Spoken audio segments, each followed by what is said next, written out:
everybody, it's Adam here, coming back to you from Houdini 14, and today we're going to make a morphable font object. So let's control click on the font. We'll go ahead and rename it and call it Morph Font. Double click to go inside. Take our font, right click, drop down an extrude node. We will visualize it and we'll set the depth scale to 0.5. Then we'll click on the font and we'll type the first word in our phrase. Pull, click away. I'm going to turn off the grid. And this is a promotion for a new song that I'm releasing. It's called Pull the Beat Back. And we're going to use this as a rig kind of to set up a possible text animation for a video. So I'm going to select both of these and I'm going to copy. And I learned this wherever your mouse is, when you press paste is where your stack of nodes will appear. So I'm just going to try this out. Paste. Paste. It's kind of in the ballpark there. So paste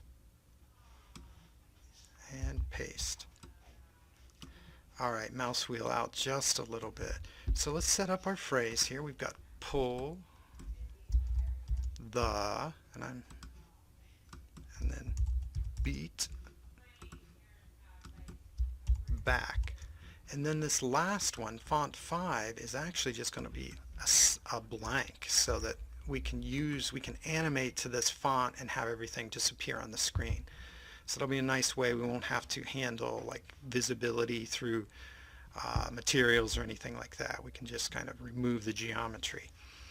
And while I'm thinking about it here, I kind of want the depth scale to be the same on all of them. So I'm just going to right click, copy parameter from extrude 1, then we'll select 2 through 5 and we'll say right click, paste copied relative reference to selected. Now the single, like if I were to say template this guy or template this guy's blank. If I template this guy and view this guy and move my depth scale, they're both inheriting that.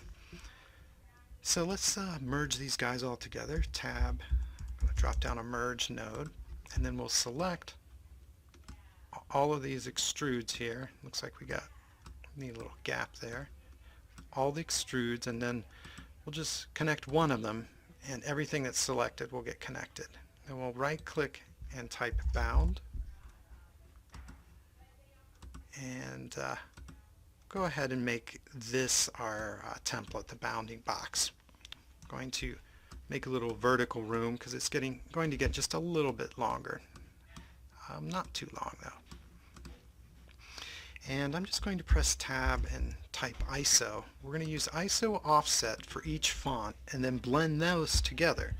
So with this ISO 1, we're going to set it up. We want SDF volume, ray intersect, offset 0, and we want by size 0.1 is fine for starting out.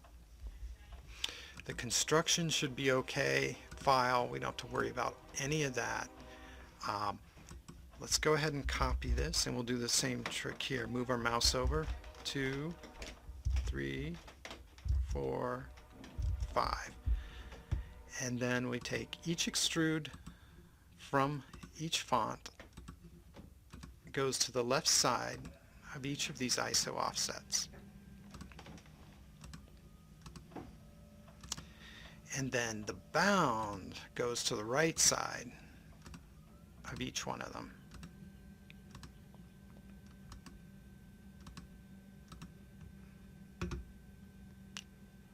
Okay, click in a blank area and then just type tab SEQ for a sequence blend, and then we'll select all of these offsets and just connect them in. So this kind of acts like a merge for the ISO offsets, whereas this acts like a merge for this geometry. And then we'll right click on the blend here or the sequence, and we'll type convert, and we'll visualize finally from this convert node, and we'll set the U and V to 1, and everything else I think should be okay. Now on this blend we want to also blend voxel data, and we don't need to blend position. With this setup, we need to, the blend factor only goes between 0 and 1. So you can see we're only going to be able to blend between these two fonts here with this current setup. So let's put this back to 0. Edit the parameter interface, and we're going to drop a float in to the root, and we're going to call this my blend and my blend factor. And I'm just going to drag it up so it's near the one we're referencing. So what I'll do is I'll copy this my blend factor and then paste it into here as a relative reference so that I can now have the option, and I'll show you why I did this. You say, why is he doing that? It's because these are grayed out and I cannot extend their range. So I made a new one with a new range. We'll go 4, accept, and now when I move this I can go through the entire range, including our empty blank one here. Now the problem I see is just the quality is pretty low. So let's see what we can do about that. Are these guys set up? They're not.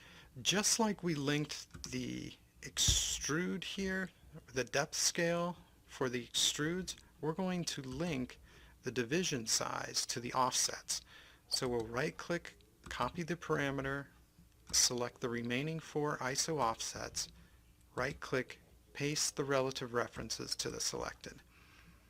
Now when we change this value, it should affect all of them. And let's just try 01 and see what we get. And it looks like we're down here, we're calculating. So all of a sudden the effect has become heavier. But you can see we do get our font restored.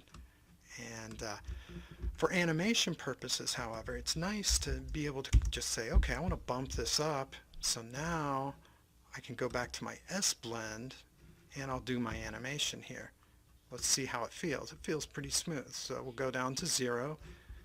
We'll make our animation length, say 90 frames. And we're only going to use the first 75. So we'll go to 15 and we'll just alt click on my blend factor, and then we'll go to 20. So set that to 1. So over a 5 frame range we're going to blend between those two. Alt click to lock that in. Then we're going to hold on that for, say, all the way to 35. Alt click again, that acts as the hold frame, and then go to 40. Go to 2, so we're doing once again 5 more morph frames, and then from 40 to say 60, we'll alt click on 2 again up here. That's another hold, and then 60 to 65, we'll go to 3. Alt click on that, and then we'll go all the way to say 75 on 3, and then we'll go we'll go 80. Follow our suit here. We'll go to 4. Alt click. So we got a 5 frame to nothing happening. And we'll activate real time. Rewind. Pull the beat back. Pull the beat back. And then if I go here and play the song, we can all get a listen.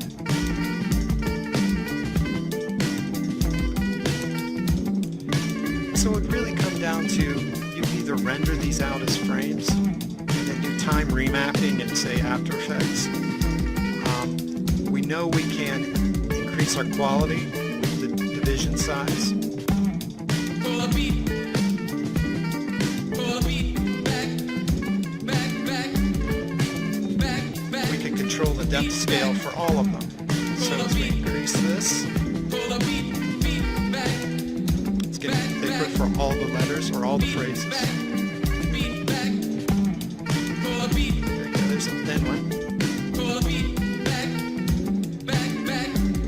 We have a blank font that we can animate to remove from the screen. Pull a beat. Beat back. Beat back. And that's it. That's what I do on a Sunday